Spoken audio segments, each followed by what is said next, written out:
Hello guys, welcome or welcome back to Edugiri. I hope all of you are doing great, all of you are fine and safe.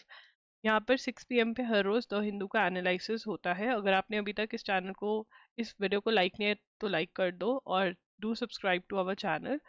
ये the Hindu analysis जो है या हर exam के लिए बहुत useful है। And अगर आप जानना चाहते हो कि आपके एग्ज़ाम के लिए क्या चीज़ें हैं जो इम्पोर्टेंट है तो आप अपने एग्ज़ाम का नाम लिख सकते हो। And I will do a video. Most of the exams की मैंने कर दी है बट कुछ एग्जाम्स जिनकी नहीं करी है उसका कमेंट आप कर सकते हो, राइट। चलिए स्टार्ट करते हैं आज का session. BJP's ad against Trinamool that is a political party prima facie, मतलब ऊपर ऊपर से लग रहा है, देखते ही एकदम से ये लग रहा है डिस्पैरेजिंग। अब यहाँ पे प्राइमे फेसाई का क्या मतलब है? प्राइमे फेसाई का मतलब क्या होता है? देखो यार, अब अमन के हाथ में नाइफ है और रमन पड़ा है साथ में, ठीक है ना, और वो मरा हुआ है या स्टैब लगा हुआ है, उसके कुछ मतलब है कि किसी ने चाकू मारा है। क्योंकि अमन के हाथ में नाइफ है तो प्राइमा फेसाई हमें क्या लगेगा कि अमन ने रमन का मर्डर कर दिया। तो दिस इज प्राइमा फेसाई कि एकदम से देखकर कोई चीज पढ़कर देखकर सुनकर क्या लगता है तो वो प्राइमा फेसाई होता है, ठीक है ना। तो अब प्राइमा फेसाई कोर्ट क्या बोल रही है कि ऐसा लग रहा है कि बीजेपी ने तृणमूल कांग्रेस के अगेंस्ट जो एड चलाई है वो डिस्पैरेजिंग है। डिस्पैरेजिंग का मतलब क्या होता है? रिगार्ड और represent as of being of little worth, ठीक है ना, उसको छोटा दिखाया है। यहाँ पे दिखाएंगे बीजेपीज, लिखेंगे BJP's advertisement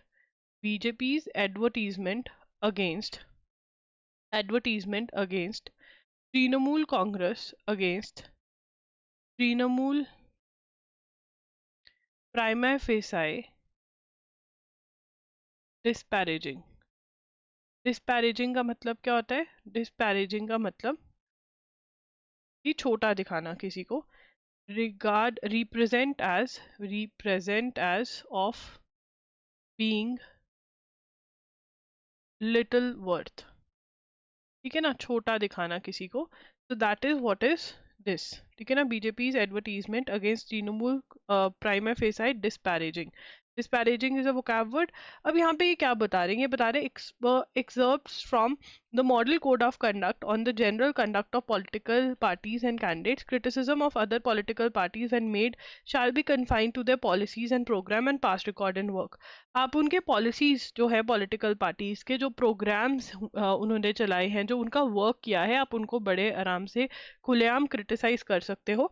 reframe from criticism of all aspects of private life, जो उनकी प्राइवेट लाइफ है not connected to public activities, वो आप ना डिस्कस करो। क्रिटिसिज्म ऑफ अदर पार्टीज और their workers based on unverified allegations, ठीक है, अनवेरीफाइड एलिगेशंस अगर लगा रहे हो उनके वर्कर्स पे, पार्टी पे, वो भी सही नहीं है, ठीक है ना। वर्क से रिलेटेड क्रिटिसिज्म आप कर सकते हो। तो ये मॉडल कोड ऑफ कंडक्ट का ये दायरा जो है वो रहता है, ठीक है।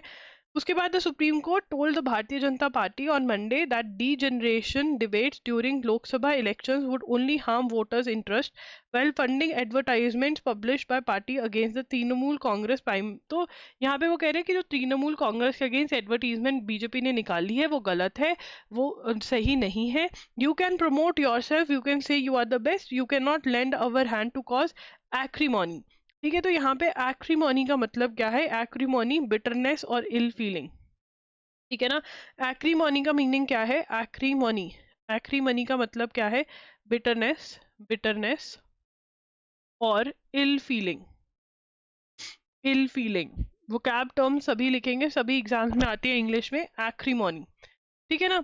तो यहाँ पर ये चल रहा है। तो अगर क्वेश्चन बनेगा कि बीजेपी ने किसके अगेंस्ट एडवर्टीजमेंट्स करी, कि सुप्रीम कोर्ट ने कहा ये गलत है, आप किसी को छोटा नहीं दिखा सकते हो, डिस्पैरेजिंग नहीं कर सकते हो, तो तृणमूल कांग्रेस के अगेंस्ट बीजेपी ने ऐसी एडवर्टीजमेंट्स निकाली, ठीक है, easy. Investment in technology will secure boundaries, ठीक है। तो अब यहाँ पर वो कह रहे हैं कि टेक्नोलॉजी हमको आगे लेकर जानी है, क्योंकि अगर कल को वॉर होती है तो वॉर के अंदर हमको टेक्नोलॉजी आगे लेकर जाएगी। हमारी कंट्री को सिक्योर क्या कर सकती है? टेक्नोलॉजी सिक्योर कर सकती है। ये किसने कहा? हमारे वाइस प्रेसिडेंट ने। जगदीप धनखड़ हमारे वाइस प्रेसिडेंट है। जगदीप धनखड़ हमारे वाइस प्रेसिडेंट है। On Monday said a country that invests a technological advancement will have secure boundaries, ठीक है ना। तो उनकी बाउंड्रीज सिक्योर रहेंगी, क्योंकि हम देख रहे हैं कि वॉर के अंदर टेक्नोलॉजी जो है वो बहुत ज़्यादा हेल्प करती है। Doctor Dhankhar who visited National Aerospace Limited and laid the foundation stone of the Center for Carbon Fiber and prepregs in Bengaluru. तो ये हमें क्या क्वेश्चन आ सकता है, सबसे पहले नेशनल एरोस्पेस लिमिटेड कहाँ पर है, foundation stone centre for carbon fibre and prepregs कहाँ पर ले डाउन किया गया, बेंगलुरु में। Gone are the days of conventional warfare, ठीक है, वो दिन गए कि जब सोल्जर्स आपस में लड़ते थे। यहाँ पर बहुत सारी चीजें जो है अब टेक्नोलॉजी पे भी डिपेंड करती हैं, ये बोला उन्होंने। तो इसमें से हमको क्या नोट करना है, हमको ये नोट करना है कि वाइस प्रेसिडेंट जगदीप धनखड़। तो यहाँ पर हमारा एक तो हमको याद होगा कि जगदीप धनखड़, ठीक है ना, कि हमारे वाइस प्रेसिडेंट कौन है, Dhankhar. Laid foundation stone of centre for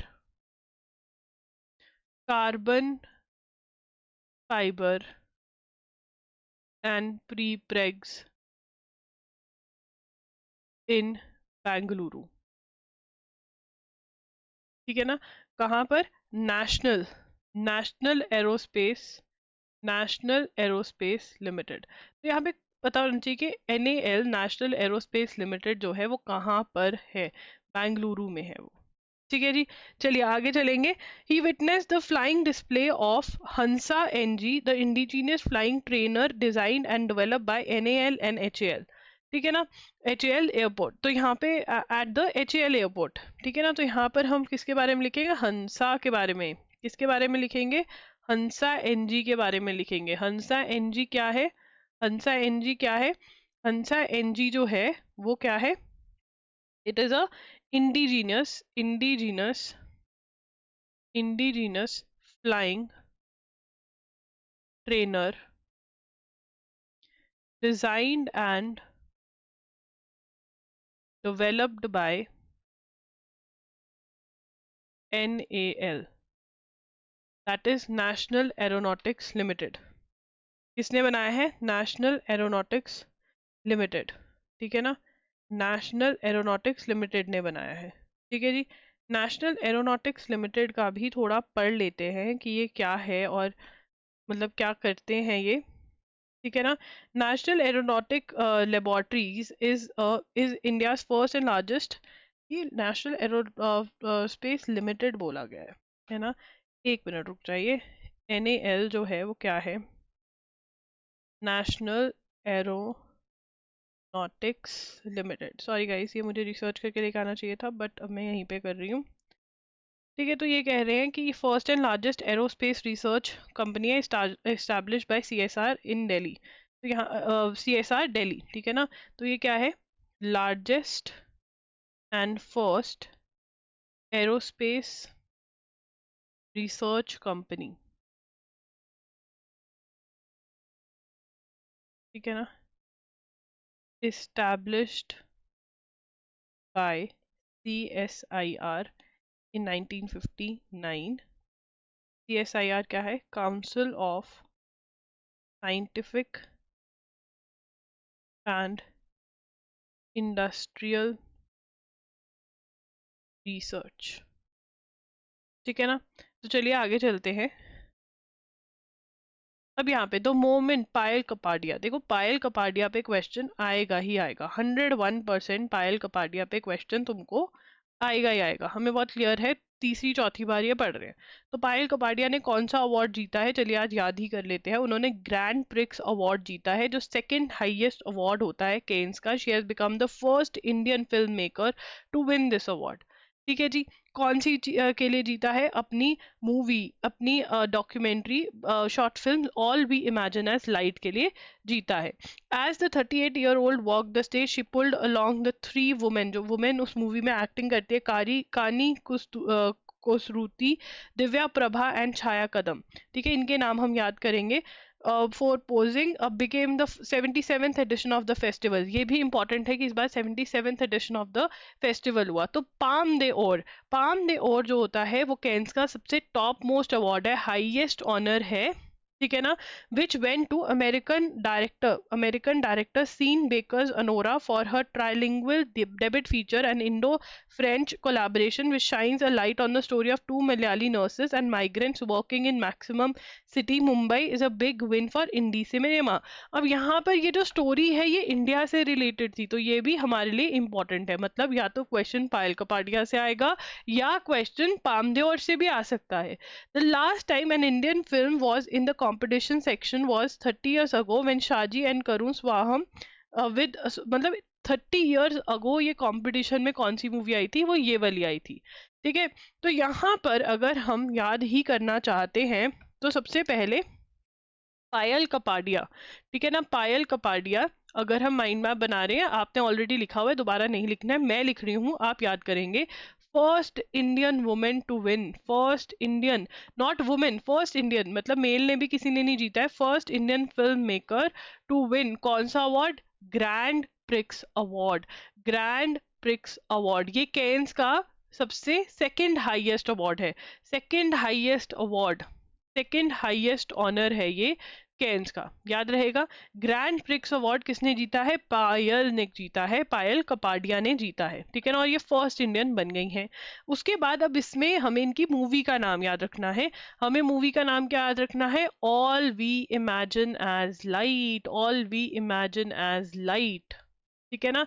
तो उसके बाद यहाँ पर और इनके साथ कौन थे, अब जो नई न्यू चीजें हैं, ठीक है ना, कैन से रिलेटेड जो न्यू चीजें हम याद करेंगे वो लिखना है। सबसे पहले हमने ये अपने नोट्स में नहीं ऐड किया है कि ये 77th edition of the festival था, 77th एडिशन ऑफ फेस्टिवल था ये, ठीक है ना, ये हम याद करेंगे। दूसरी चीज जो हम याद करेंगे वो ये करेंगे कि पायल कपाडिया की जो ये मूवी थी इसके अंदर जो 4 मेन कैरेक्टर्स थे वो भी उनके साथ में आए थे, जिनका नाम क्या है, Kani Kusruti, Divya Prabha, Divya Prabha and Chhaya, and Chhaya Kadam, and Chhaya, Chhaya Kadam, ठीक है ना। ये क्या है, 3 मेन कैरेक्टर्स, 3 मेन कैरेक्टर्स, ठीक है ना, उस मूवी में वो भी आए थे साथ में। अब ये तो ये हो गया एक्स्ट्रा इन्फॉर्मेशन, और हमें एक्स्ट्रा इन्फॉर्मेशन क्या मिल रही है, हमें एक्स्ट्रा इन्फॉर्मेशन मिल रही है जो टॉप अवार्ड है उससे related, that is palm day और, पाम डे और जो कि हाईएस्ट ऑनर है कैन्स का, जो कि हाईएस्ट ऑनर है कहाँ का, कैन्स का, ठीक है ना, क्या ये highest honour of Cannes film festival, ठीक है ना, हाईएस्ट ऑनर है केन्स फिल्म फेस्टिवल का। एक बात, केन्स फिल्म फेस्टिवल का ये क्या है, हाईएस्ट ऑनर है, ठीक है जी। उसके बाद हाईएस्ट ऑनर के बाद किसको गया ये, American director, American director, American director Sean Baker, Sean Baker's Anora, ठीक है ना, अरोरा होता है, ठीक है, अनोरा, नोरा से भी याद कर सकते हैं। ट्रिक क्या है इसको याद करने की, एक लड़की का नाम नोरा है, उसको उसकी मम्मा अनोरा बोलती है, ठीक है ना। और सीन बेकर को कैसे याद करें, बीन बेकर याद कर सकते हैं, बीन है ना, बीन बेकर। तो ये सीन बेकर की मूवी है जिसका मूवी का नाम अनोरा है, ठीक है ना। इनको क्या मिला, पामदे और मिला, ठीक है ना। अब ये क्या है, ट्राइलिंगुअल, क्या ये मूवी के बारे में लिखेंगे, trilingual debit feature, trilingual in an Indochina and Indochina collaboration shines light on story of two Malayali nurses and migrants working in Mumbai. मतलब ये मुंबई के बारे में मूवी है जिसने ये अवार्ड जीता है, और जो किसने बनाई है, बीन बेकर ने, सीन बेकर ने बनाई है। ये बीन को एस कर देंगे तो सीन बेकर, ठीक है। अब यहाँ पर एक और फैक्ट ये हमें बता रहे हैं कि लास्ट टाइम जब इंडियन मूवी आई थी वो कौन सी थी, 30 years बैक कौन आया था, ये भी क्वेश्चन आ सकता है, दैट इज शाहजी एन करुण, ठीक है ना। कंपटीशन सेक्शन में कौन आया था, ये पूरा का पूरा लिखेंगे हम, ठीक है ना, ये पूरा का पूरा हम यहाँ लिखेंगे। मैं एक नई शीट लगा लेती हूँ, वहां से हम नोट करेंगे, ठीक है ना, पूरा का पूरा नोट करेंगे कि 30 years पहले क्या होता। यहाँ लिखेंगे last time, last time an Indian film was in competition was in competition section was 30 years ago 30 years ago with Shaji N. Karun's Swaham in 1994। 30 years पहले जो मूवी थी वो इंडियन मूवी जो आई कंपटीशन में वो ये वाली मूवी आई थी। 30 इयर्स लग गए एक इंडियन मूवी को आने के लिए, बट वहां पे इस बार बहुत बहुत इंडिया हो गया क्योंकि तीन चीजें हो गई। एक तो पायल कपाडिया ने अवार्ड जीत लिया, दूसरा जो पामदे और थी वो भी Mumbai nurses Malayali nurses India से रिलेटेड स्टोरी थी, और तीसरा बेस्ट एक्ट्रेस अवार्ड। तीसरा बेस्ट एक्ट्रेस अवार्ड वो किसको हो गया? अनासुआ सेन गुप्ता को गया। ठीक है ना? इस मूवी के लिए गया in the uncertain regard section for her turn in Konstantin Bojanov's The Shameless. British Indian filmmaker Karan Kandhari Sister Midnight in the Parallel Directors Fortnight Selection FTII student China S. Nayak Short Sunflowers were the first ones to know, winning the top prize in the official Lessif section. ठीक है ना? तो यहाँ पर ये और भी awards है। India clearly made a splash at the Cannes with Calcutta. तो यहाँ पर हम ये यहाँ से लिखना स्टार्ट करते हैं। ठीक है ना? कैलकटा कैलकटास अनासुआ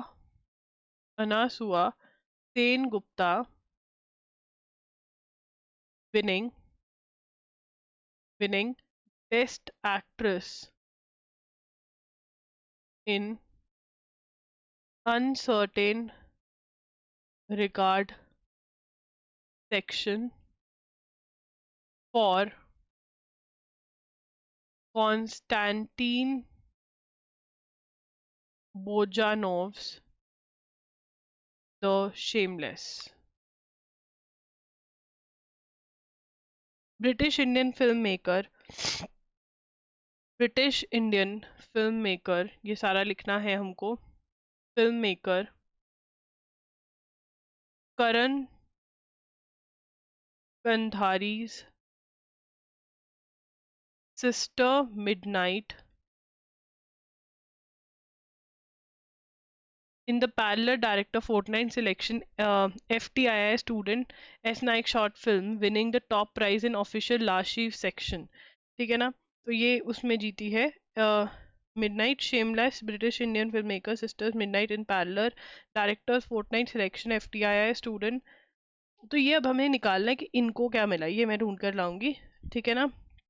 उसके बाद FTII का जो स्टूडेंट है I student चिदानंदा S Nayak's short Sunflowers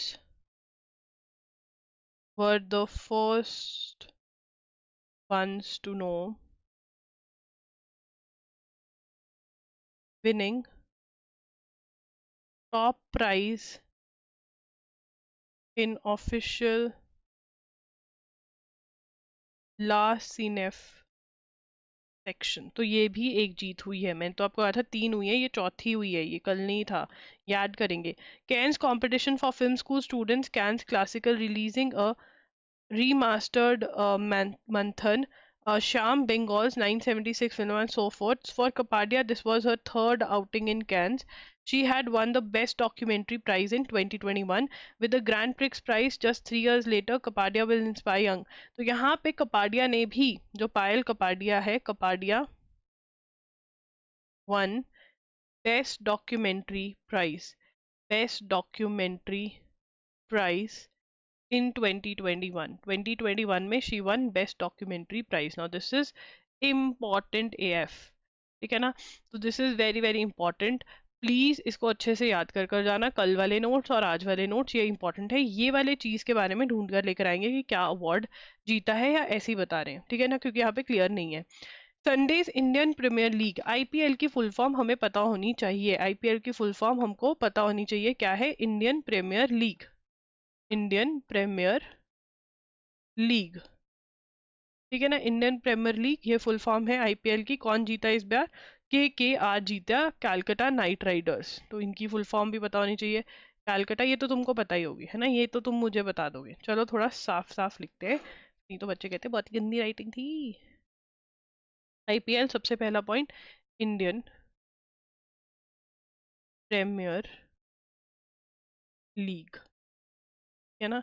इसके बीच में था KKR एंड सनराइजर्स हैदराबाद, है ना। KKR की फुल फॉर्म क्या है? Kolkata night Riders. ठीक है, कहाँ पर हुआ मैच? ये हमने कल भी लिख लिया था। पहले 2014 में KKR जीती थी, अब 10 साल बाद दोबारा KKR जीती है। ठीक है।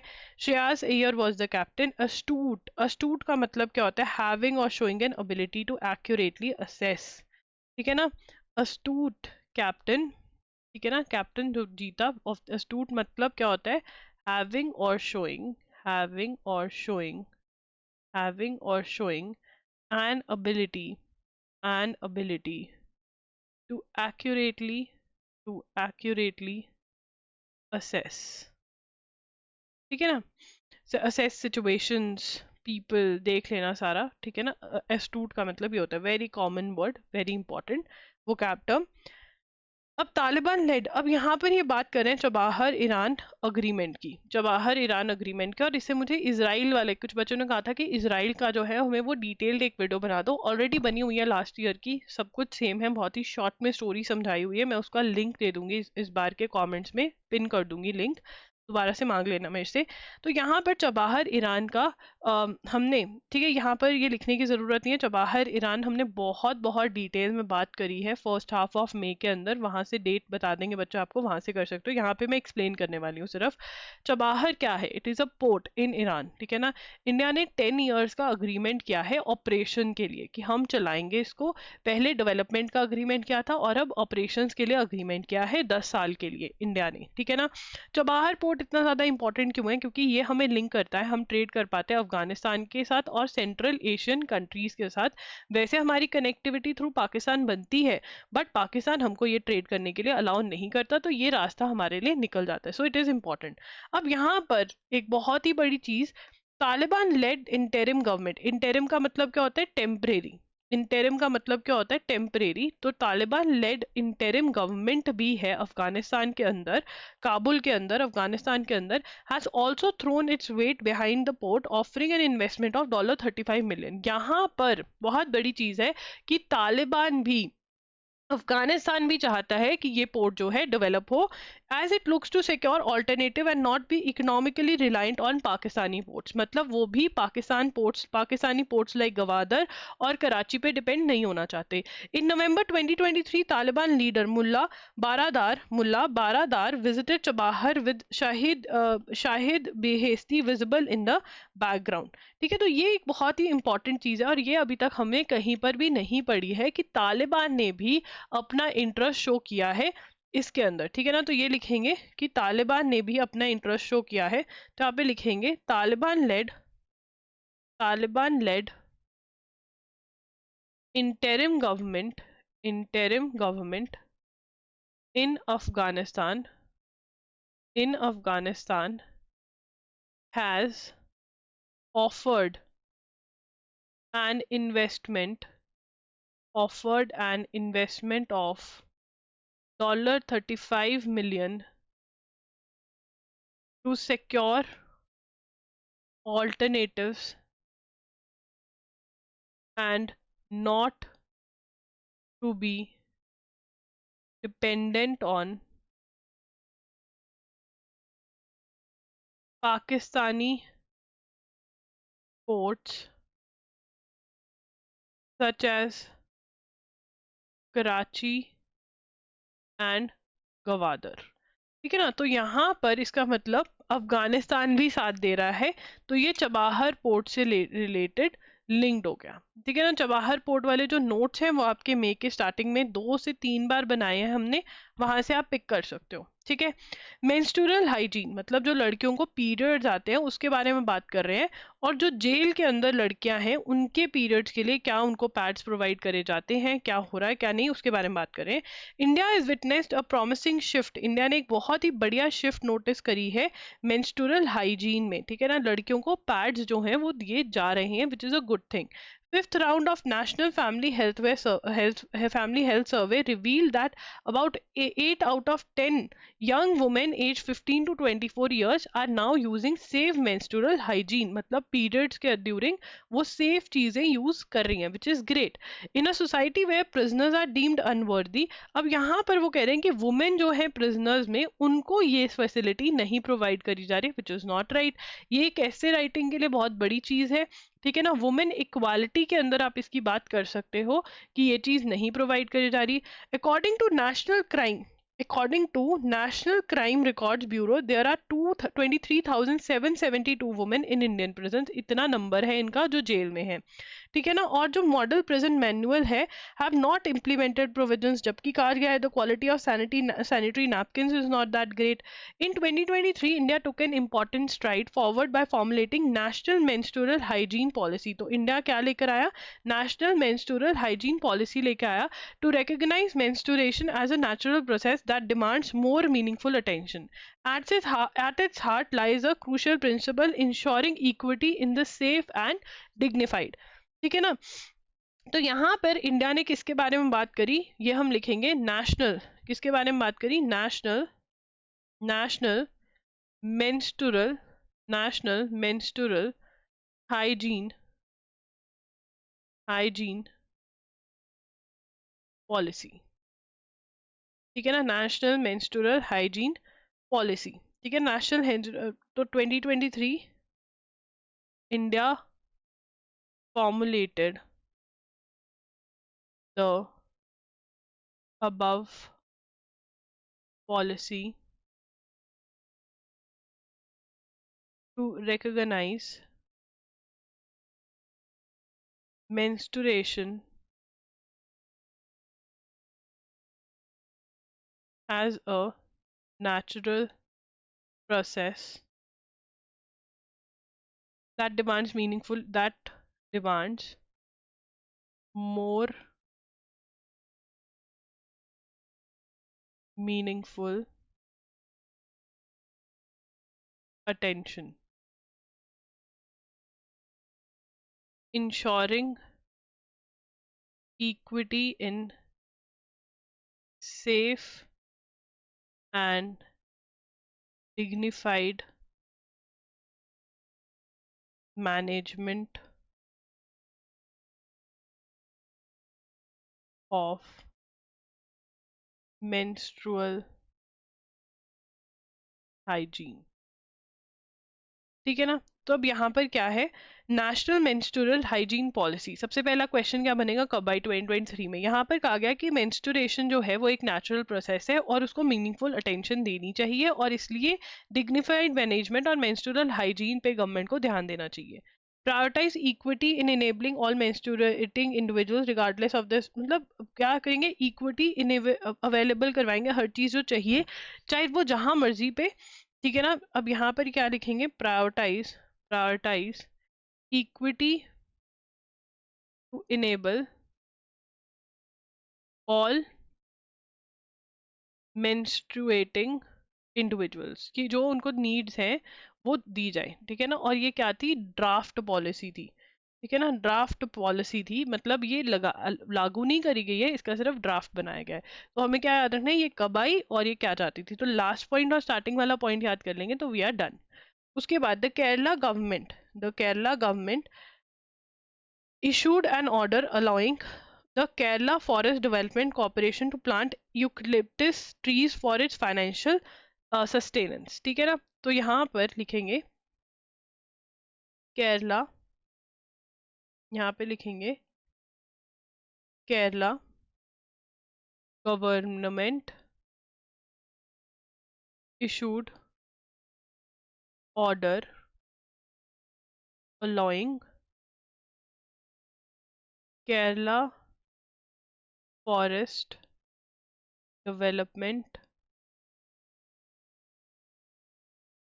Corporation, KFDC, to plant eucalyptus trees for its financial sustenance in 2024-25 ठीक है ना। तो Kerala government issued orders allowing Kerala forest department corporation to plant eucalyptus. अब इससे क्या हुआ, इन्वायरमेंटलिस्ट जो थे वो कहते ये तो गलत है, एनिमल और मैन की जो है आमने सामने हो सकता है फॉरेस्ट में, ह्यूमन एनिमल कॉन्फ्लिक्ट्स, ठीक है ना। Environmentalist environmentalists protested that it can lead to it can lead to human animal can lead to human animal conflicts। क्या हो सकते हैं, ह्यूमन एनिमल कॉन्फ्लिक्ट्स हो जाएंगे इससे तो, ठीक है ना। The head of submitted report it would be outside पे होगा, not permitted. Head of forest said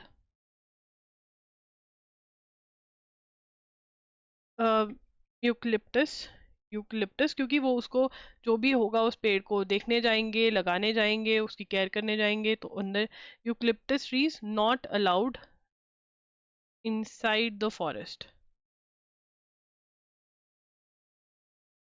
inside the forest नहीं अलाउड, ठीक है। On May 20, the government amended the order. On May 20, the government amended the order.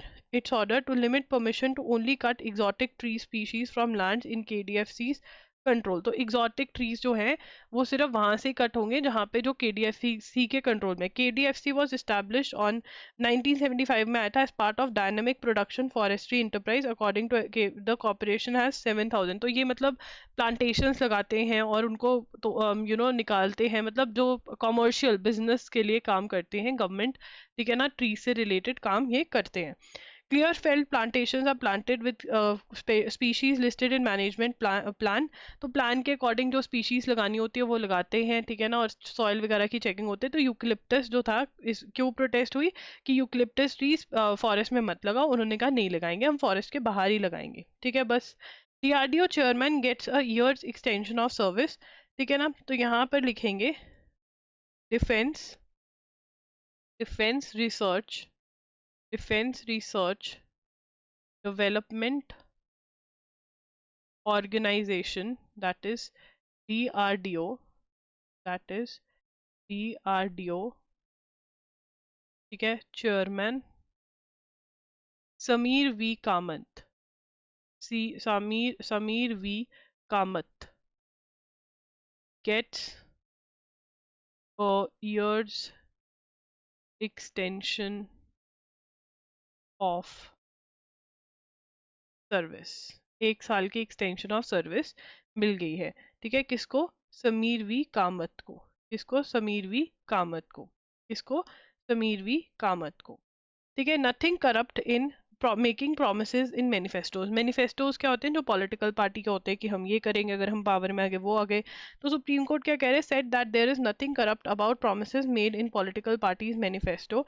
The contention of council that the commitments by a political party in its manifesto which eventually lead to direct or indirect financial help to the public at large will also amount to corrupt practice by a candidate of that party. तो वो कह रहे हैं कि जहां पर पैसा involve है कि ये पैसा मिलेगा वो पैसा मिलेगा, किसी जो लोग होते हैं उनको देंगे, कैन अगर वो इलेक्टेड हो गए, तो ये करप्शन है। तो कोर्ट कहती नहीं, वो प्रॉमिस कर सकते हैं, कोई दिक्कत नहीं है, ये हम लिखेंगे नहीं अभी।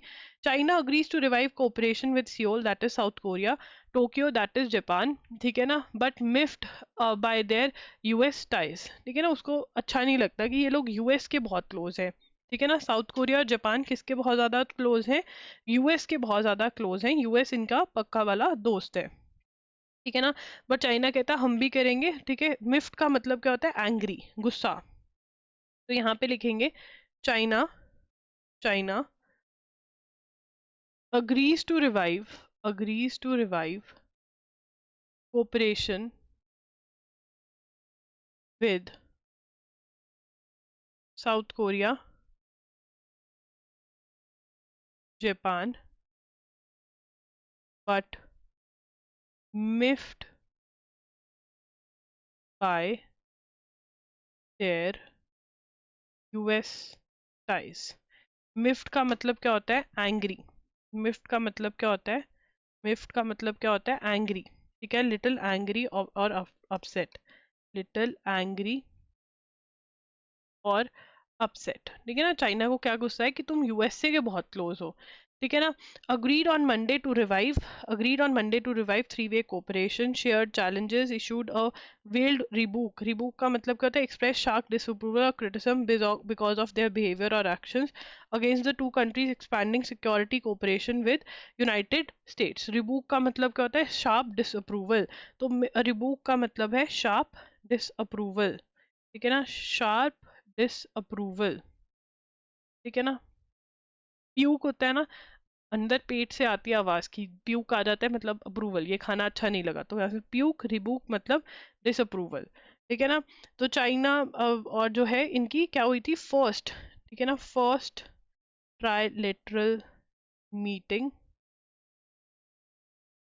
इन more than 4 years at Seoul, South Korea. ठीक है ना, सियोल साउथ कोरिया में लोग मिले. ठीक है जी, दिस इज इम्पोर्टेंट. इस पे आप ग्रीन से इम्पोर्टेंट लिख लो. ठीक है. अब आगे चलेंगे. Protest start Armenia. अब अर्मेनिया के अंदर प्रोटेस्ट क्यों हो रही है? वो कह रहे हैं PM टू रिजाइन. ठीक है ना, तो यहाँ पे लिखेंगे protest in Armenia asking PM to resign. ठीक है ना. कहाँ पर प्रोटेस्ट हो रही है? अर्मेनिया में प्रोटेस्ट हो रही है कि PM रिजाइन कर जाए. क्यों? क्योंकि agreement with Azerbaijan returning 4 border villages. ठीक है ना, इन्होंने 4 बॉर्डर विलेजेस जो अजरबैजान के थे, जो अर्मेनिया के पास थे, वो वापस कर दिए नगोर्नो काराबाख रीजन के अंदर. ठीक है ना, तो वहाँ के लोग, अर्मेनिया के लोग प्रोटेस्ट करें. किसको दे दिए उसने? अपने भाईजान को दे दिए. ठीक है ना, भाई को दे दिए कि मेरे भाई के हैं, मैं अपने भाई को देकर आऊंगा. अर्मेनिया ने ये बोला. ठीक है. अब वहाँ पे प्रोटेस्ट हो रही है. रशिया टू रिमूव, ये लिखेंगे Russia to remove Taliban from terror from banned terrorist organisation list. ठीक है ना. अब तालिबान है कौन? तालिबान जो है वो अफगानिस्तान में आ गया है. ठीक है ना, अफगानिस्तान में रूल कर रहा है. ठीक है ना, तो अब इन्होंने कह दिया कि हम तालिबान को, तो ये इम्पोर्टेंट है, किसने कहा है? रशिया ने बोला है कि हम तालिबान को क्या कर देंगे? रिमूव कर देंगे. कहाँ से? टेरर ऑर्गेनाइजेशन की लिस्ट में से. ठीक है ना, तो ये बहुत इंपॉर्टेंट है, अफगानिस्तान पे रूल करती है. सो गाइस, अगर आपको सेशन अच्छा लगा हो तो लाइक कर देना. 6 PM पे कल दोबारा वापस आना. loggery.in पर आपको कुछ खरीदना है, जैसे 1 shot लेक्चर्स जो होते हैं वो खरीद सकते हो. अगर आपको, बहुत बच्चे कह रहे हैं हमें नोट्स बनाना बहुत ही बुरा लगता है, तो 1 shot लेक्चर्स जो हैं वो आप खरीद सकते हो. उसके साथ साथ आपको डिजी नोट्स बिल्कुल फ्री ऑफ कॉस्ट मिल रहे हैं. मतलब आपको लिखने की ज़रूरत ही नहीं है, आपको बिल्कुल हेडिंग वाले नोट्स, पॉइंट वाइज वाले नोट्स जो हैं वो मिलने वाले हैं. ठीक है ना, अगर आप हमारा ये खरीद लेते हो, 1 shots खरीद लेते हो. ठीक है ना, इसमें लेक्चर्स भी मिलेंगे, इसमें रिपीटेशन भी नहीं है. 7 to 8 आवर्स में आपका फुल 1 month प्रिपेयर हो जाता है. तो बहुत बच्चों का ये क्वेश्चन था कि हमसे नोट्स नहीं बनते. अगर आप डिजी नोट्स दे दो तो यस, डिजी नोट्स अवेलेबल है. डायरेक्ट लिंक डिस्क्रिप्शन बॉक्स में आपको मिल जाएंगे. ठीक है. उसके बाद हमारे पास MCQs अवेलेबल हैं फॉर प्रैक्टिस. वो प्रैक्टिस करना बहुत ही ज़्यादा ज़रूरी है, बिकॉज आपको पता चलेगा कि आप कहाँ स्टैंड करते हो. इसमें आपके अदर सोर्सेज भी कवर हो जाते हैं और द हिंदू का जो सोर्स है वो तो कवर हो ही जाता है, राइट। उसके बाद आपके हमारे पास है मॉक टेस्ट, MHCET 5 ईयर्स के मॉक टेस्ट है, अपडेटेड करंट अफेयर्स है, मे की करंट अफेयर्स भी वहां पर आपको मिलेगी, ठीक है ना। उसके बाद हमारे पास AIL LET है, army institute of law, TS law CT के मॉक टेस्ट है, BLLB के, ठीक है। उसके बाद अलीगढ़ मुस्लिम यूनिवर्सिटी के भी मॉक टेस्ट है, पंजाब यूनिवर्सिटी 3 ईयर्स के मॉक टेस्ट है, Lucknow university 5 years and 3 years के मॉक टेस्ट भी हैं। If you want any other mock test तो आप कमेंट कर सकते हो, ठीक है। loggery.in पर विजिट करो, वहां पे आपको सब कुछ दिख जाएगा। कोई भी और चीज़ है तो आप कमेंट करके डाउट्स पूछ सकते हो। आपको क्लास में कोई डाउट था, आपको क्लास कैसी लगी, तो प्लीज़ डू कमेंट। मैं आपके लिए बहुत मेहनत करती हूँ। Do subscribe to the channel, do share about us with your friends, because आप ही हमारे बारे में आगे चीज़ों लेकर जाओगे, हमारे व्यूज़ बढ़वाओगे। सो दैट्स इट, एजुगिरी साइनिंग ऑफ, मिलेंगे कल, बाय, टेक केयर।